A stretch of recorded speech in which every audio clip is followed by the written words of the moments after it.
Tugasku menemanimu.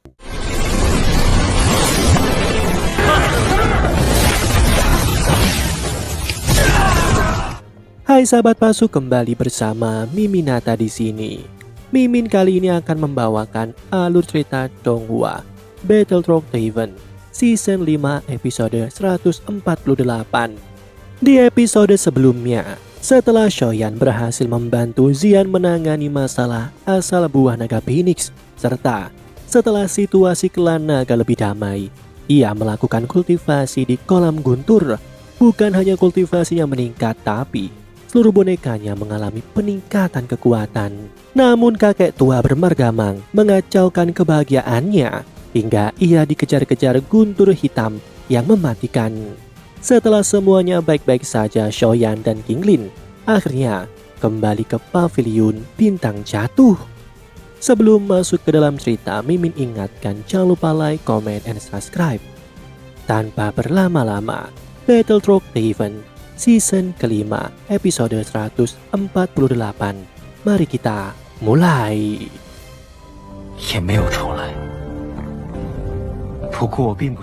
Di pavilion bintang jatuh, Shoyan pergi menemui gurunya. Kedatangannya lantas disambut dengan kabar baik terkait api surgawi pemurnian iblis. Shoyan lantas bersemangat dan merasa lega. Namun sayangnya informasi yang didapat tidak lengkap. Yang gurunya ketahui hanyalah kabar bahwa fragmen pecahan peta terakhir terletak pada sebuah pameran pada konferensi perdagangan spasial khusus. Konferensi perdagangan spasial khusus selalu memunculkan banyak harta karun langka ketika diadakan, maka dari itu semua yang berpartisipasi merupakan kultivator kelas 1 di benua Doki. Acara itu akan kembali diadakan dalam kurun waktu kurang dari 1 tahun. Bukan hanya itu, ada kabar menggembirakan lain. Shoyan diminta oleh Yalou untuk mewakili pavilion bintang jatuh dan pergi ke alam kuno untuk turut berpartisipasi dalam upacara kedewasaan yang diadakan oleh klan Gu. Mendengar hal itu membuat Shoyan senang karena klan Gu adalah salah satu dari 8 keluarga kuno. Tidak hanya itu, cintanya berada di sana. Shoyan meraih token giok yang diberikan Yalou padanya. Shoyan segera teringat masa ketika dia bersama dengan Sun kekasih kecilnya. Dengan kepergiannya, ia berharap dapat menemui gadis pujaan hatinya. Gurunya menyadarkan Shoyan dari lamunannya. Ia menekankan kembali bahwa kesempatan untuk berkumpul dengan 8 klan kuno sekaligus sangatlah langka. Shoyan dengan segala pencapaiannya saat ini dapat berdiri sejajar dengan bangga. Meskipun begitu, Shoyan tidak begitu mengetahui terkait 8 klan kuno. Yalou lantas menjelaskan bahwa klan itu terdiri dari klan Hun, klan Gu, klan Yao, klan Yan, klan Si, klan Ling, klan Le, dan klan Shao. Klan-klan itu adalah nama-nama keluarga yang pernah menghasilkan seorang Dodi. Keturunan seorang Dodi adalah alasan mengapa klan besar itu masih bertahan. Namun klan Shao makin terkikis, bahkan telah menghilang. Shoyan baru mengetahui bahwa leluhurnya begitu kesulitan, namun Shoyan tidak putus asa. Dia tetap bersyukur karena telah diberikan kesempatan untuk dapat bertemu dan mengenal banyak orang yang membuat dirinya jadi seperti saat ini. Pengalamannya tidak sembarangan. Bahkan Shoyan yakin meski tanpa adanya garis keturunan dari Dodi, Shoyan tetap dapat mengembalikan kejayaan klan Shao. Gurunya pun selalu mendukung Shoyan.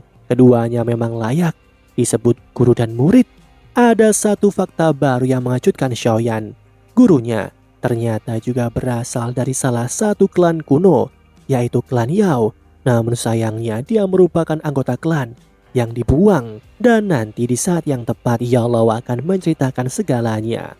Yalou juga memberitahu Shoyan bahwa dia telah mengirim Sho Yishan ke makam kuno untuk memperoleh cara mengendalikan tubuh racun sepenuhnya. Gurunya berpesan pada Shoyan untuk pergi ke alam kuno setelah Sho Yishan kembali. Selama menunggu, Shoyan semakin memperdalam teknik pengendalian jiwanya. Tak lama kemudian, ia lantas mengetahui dan merasakan bahwa orang yang dia tunggu telah kembali. Shoyan bergegas pergi menemuinya. Namun perubahan yang terjadi pada gadis itu cukup untuk membuatnya pangling. Melihat Sho Yishan membuatnya teringat masa lalu ketika menyaksikan tabib yang menyelamatkan nyawanya dan dipuja sebagai dewi oleh banyak orang. Gadis itu lantas tersenyum. Segala perubahan yang ada padanya adalah karena dirinya telah berhasil berlatih teknik yang ditinggalkan oleh senior di makam kuno. Gadis itu kini telah naik ke tingkat Dozun bintang 7. Shoyan menyambut kedatangan rekannya. Di tempat lain, Sun Er tengah melatih kekuatannya. Gadis itu mendapat kabar bahwa Shoyan telah memasuki wilayah timur dan akan segera tiba di kota Suci Gu. Sun Er yang beberapa waktu ke belakang melakukan kultivasi tertutup tidak tahu mengenai kabar di luar. Ia bertanya pada Ling Lang. Ling Lang lantas mengatakan bahwa Shoyan telah menjadi sosok yang cukup terkenal di seluruh dataran tengah. Sun Er tampak bahagia mendengar hal itu. Cukup terlihat bagaimana Sun Er begitu mencintai Shoyan. Sun Er bahkan terang-terangan menegaskan hubungannya dengan Shoyan di tengah rapat penatua klan yang menentang hubungan Sun Er dengan Shoyan. Sun Er bahkan murka dan memperingatkan mereka ketika salah satu tetua mengutarakan niat buruk pada Shoyan.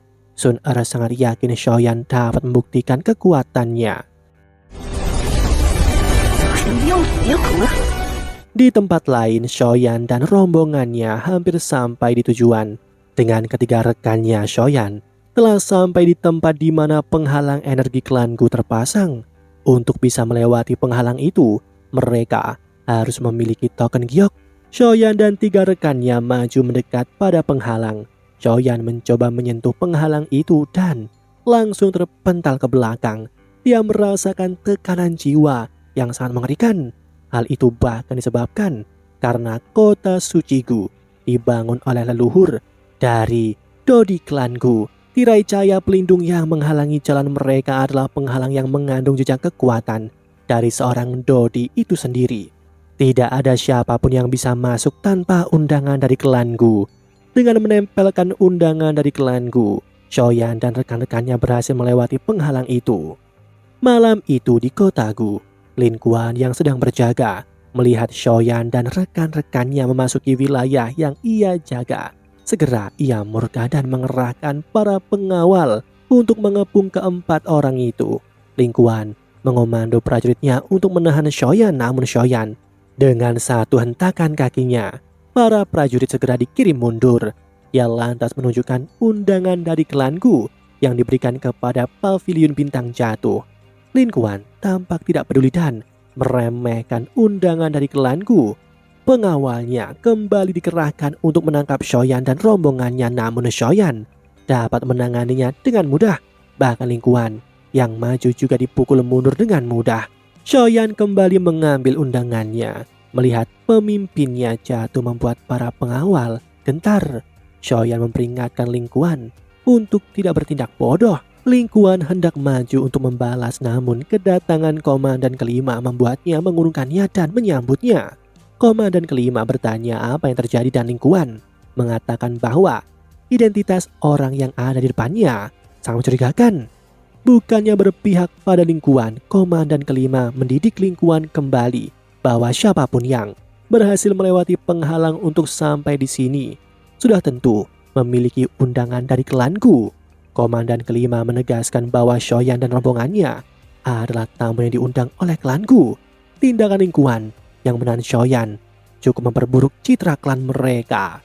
Shoyan lantas memberi salam pada komandan kelima. Mendengar nama Shoyan, komandan kelima sedikit berubah, namun dia tetap menyambutnya dan mempersilahkan Shoyan dan rekan-rekannya untuk tinggal dan beristirahat di kota Suci Gu beberapa hari hingga saat pergi ke alam kuno tiba. Shoyan dan rombongannya berjalan untuk melewatinya, namun saat berpapasan dengan komandan kelima, pria itu mengutarakan keinginannya untuk bertarung melawan Shoyan.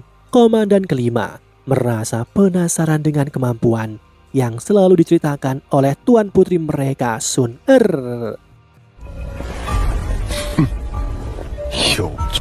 Keesokan harinya, Shoyan dan rekan-rekannya tengah menikmati teh dan berbincang sejenak. Xiaoyan ingin tahu informasi terkait pasukan Heian. Pasukan Heian adalah profesi yang sulit untuk dicapai karena seleksinya yang ketat. Pasukan Heian memiliki 8 komandan agung, 4 komandan utama, dan 2 raja Heian. Orang-orang itu merupakan jenius yang mencapai tingkat dozun di usia belia.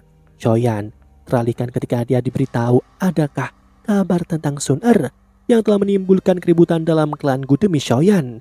Dengan adanya kabar itu, maka wajar bagi Xiaoyan untuk menjadi sasaran dendam banyak orang di kota suci Gu yang begitu membanggakan Sun Er sebagai nona muda klan mereka. Mereka tak perlu cemas, 8 panglima Heian sekalipun tidak akan menjadi ancaman untuk Xiaoyan. Yang perlu mereka waspadai hanyalah keempat komandan utama dan 2 raja Heian. Dari kejauhan, 3 orang yang salah satunya adalah Ling Kuan sedang melihat Xiaoyan dan rekan-rekannya yang bersantai. Ling Kuan masih sama bahkan terang-terangan mengungkapkan rasa tidak sukanya pada Xiaoyan, namun nyatanya tidak hanya Ling Kuan tetapi ada orang lain juga yang merasa bahwa Xiaoyan tidak memenuhi kriteria untuk bersama Sun Er. Komandan kelima mengingatkan komandan ketiga pengawal Heian yang bernama Yang Hao untuk tidak bertindak gegabah. Bagaimanapun Xiaoyan masih tamu yang diundang oleh klan Gu. Yang Hao berjanji tidak akan membuat keributan, namun sesaat kemudian namanya terdengar jelas bergema dan meminta Xiaoyan untuk berduel. Xiaoyan yang sedang menikmati tehnya seketika berhenti ketika namanya disebut dengan jelas. Yang Hao maju ke tengah arena dan meminta pada Xiaoyan untuk menanggapi permintaan duelnya. Demikian Battletrog The Heaven season kelima episode 148. Mimin ingatkan jangan lupa like, comment, and subscribe karena tugasku kan selalu menemanimu.